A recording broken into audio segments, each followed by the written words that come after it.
Good evening, everybody. I'm Cole the Red. We're live. It's Sunday night. Got a little bit of news to get into from today. As ever, thanks for watching. Thanks for joining us. As always, hit that like button.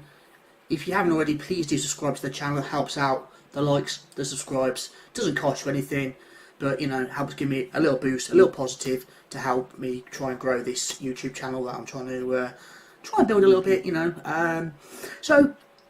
Headline tonight, Harry Maguire has been stripped of the captaincy by Manchester United. This has come out today. Over the moon with this myself. Obviously no leadership from him. I've not seen any good performances from him in a United shirt. So for me, this is a positive step by Erik ten Hag. So the news came out, it was kind of going around in media circles anyway over the last couple of days. Harry Maguire himself, I saw the tweet he put out earlier, saying he'd had a meeting even today with the manager, with Erik ten Hag, and Erik ten Hag had informed Harry Maguire that he will no longer be captain, and Erik ten Hag's given Maguire his reasons why Maguire will no longer be captain, and Maguire basically thanks Charlie Goodner Solskjaer for making me captain. It's been an honour. I'm still going to give my best every time I put the shirt on. Usual, usual sort of thing you'd expect. A statement from Maguire. It was, he's kind of handled the situation as best he can. In all fairness, he's handled it, professionally, respectfully. He hasn't made a fuss. He hasn't kicked off. He's just kind of put it out there, as if to say, right, I'm going to put it out there now, draw a line under it, so that when the new season starts, and no questions about the captain or whatever, it's done and dusted before the season starts. Fair play to him for that. Respect was respect's due, but he should never. And maybe a lot of people say that he was made captain too soon. I agree. Maybe that didn't do him any favours. But then there's been, Solskjaer could have rectified his own mistake in that respect. Ralph Rangnick could have changed things, although I don't think he had the backing of the board, to be fair. I think Rangnick, he was set up to fail, essentially. And Erik ten Hag obviously come in last summer, and he probably felt it wasn't fair of him coming in to the club as a new person from the outside. He doesn't know the players, doesn't know the characters.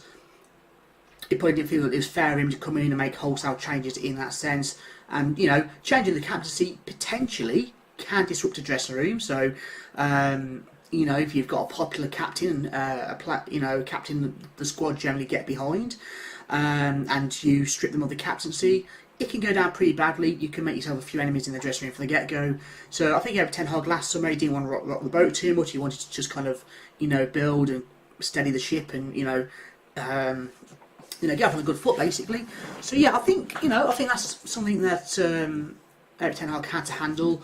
But as the season went on, it did get absurd, didn't it? It was ridiculous seeing, especially towards the end of the season, when Maguire would come on for a 2-minute cameo and he'd go straight over and get the armband off Bruno, and and then he's going on about how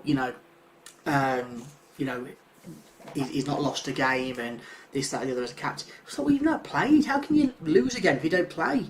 There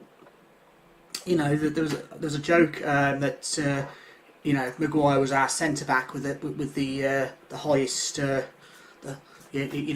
highest up the pitch in terms of his average position, because he sat on the halfway line on the bench. Just a couple of quotes though, some, and these are quotes, direct quotes. I've got the stories on my phone here, so I'm just kind of going to read through. So this first one, there's been a lot said, obviously, recently, but this quote in particular, was it from last year? I think it was. I have 50 caps. I'm England's top scoring defender. I've got nothing to prove. No, I think that was around December, January time. I have 50 caps. I'm England's top scoring defender. I've got nothing to prove. Now, for those of you who cannot remember, around the time that these comments were made by Harry Maguire, no less, he wasn't a regular in the Manchester United team. He would, Varane and Martinez had established themselves as the first choice centre backs pairing. So he wasn't the first choice, but when he'd been asked in the press about his place in the team, about his position, about his future at the club, his captaincy, I've got nothing to prove. Now, if I'm the manager and I'm looking at a player who I've benched, is meant to be the leader, meant to be the club captain, not getting in the squad, the few times he does play doesn't look that great, reduced to too many cameos, when we're trying to park the bus for the last few minutes of a match, and I've got nothing to prove. Well, why not? Why haven't you got anything to prove? Don't you want to play?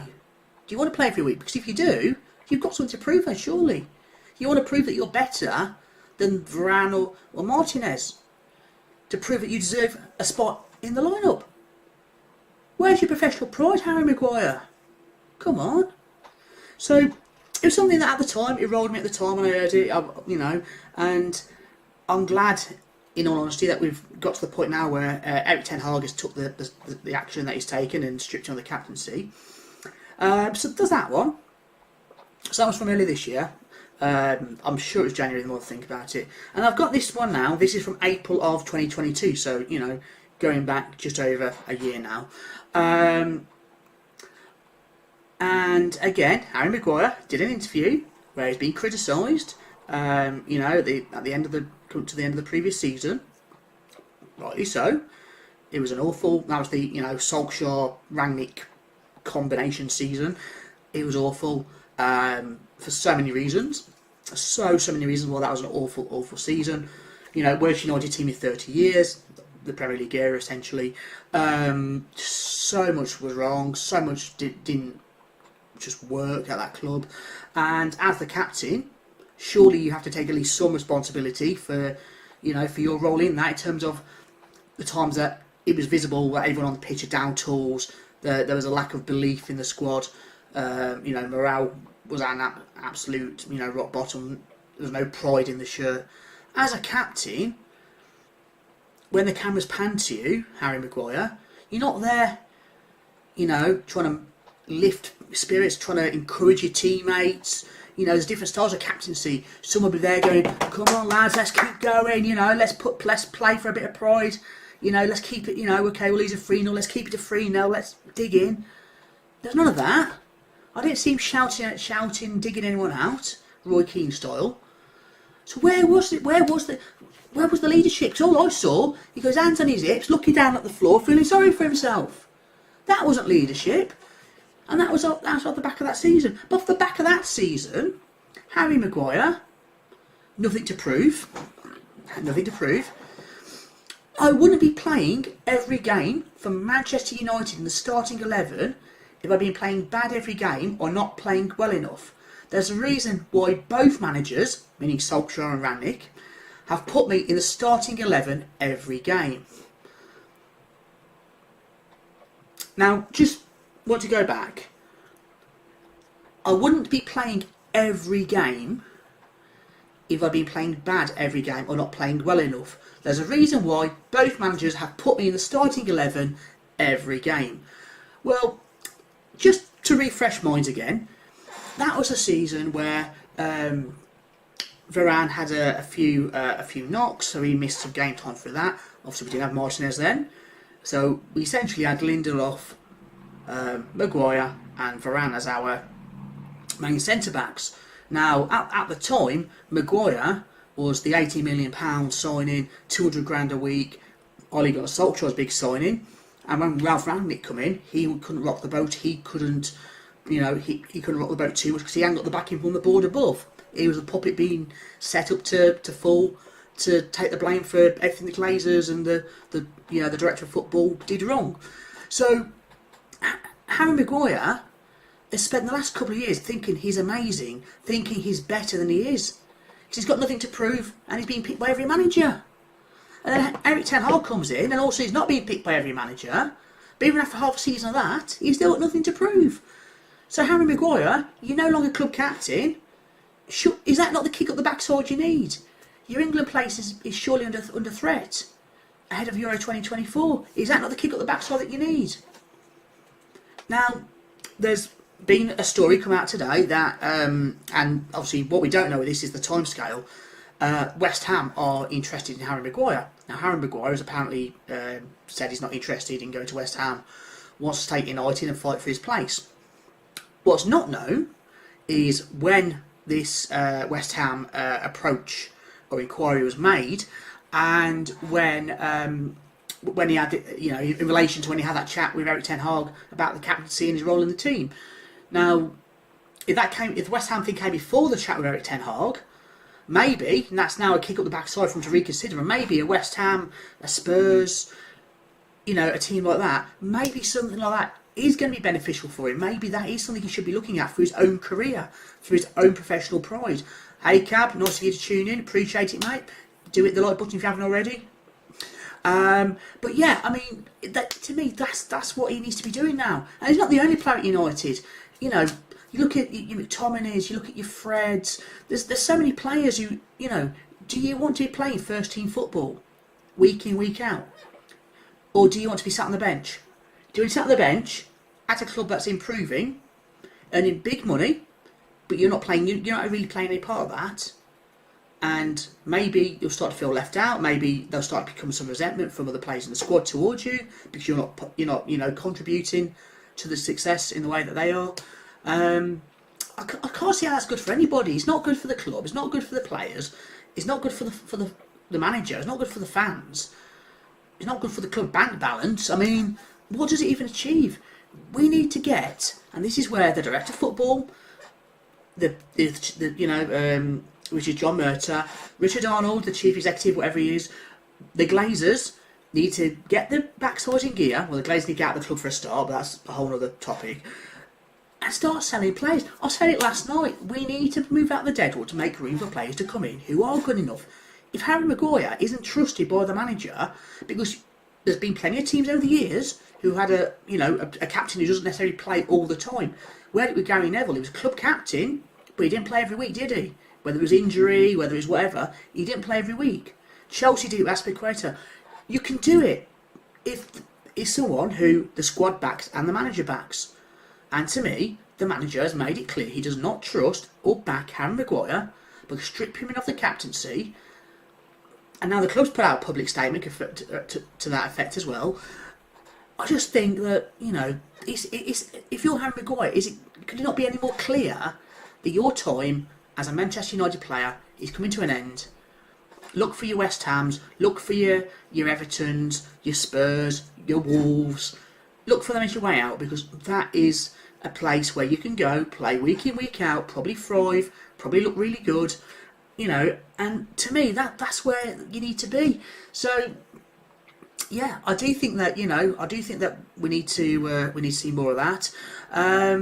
Anyway, I've gone on for a good while on this one. Nothing else really happening. I did see Fabrizio Romano said he's like 99% on the Onana deal, and it should come out early next week. We just got the final checks of the contracts and the structure of the payments. I'm sure we will get the signing. What concerns me is when we're going to get the signing done, because if we don't get Onana in time to take him on the tour, it's pointless. Because you get rid of De Gea and bring in Onana to completely fundamentally change the way as a team we play out from the back. And if he's not there on pre-season to work on that and practice that, get the players used to where they need to be, get him used to where the other players are going to be, in relation to to the balls that he's pinging out and where he's running to. Well, what's the point? If we're going on tour with Tom Heaton and Dean Henderson, what's the point?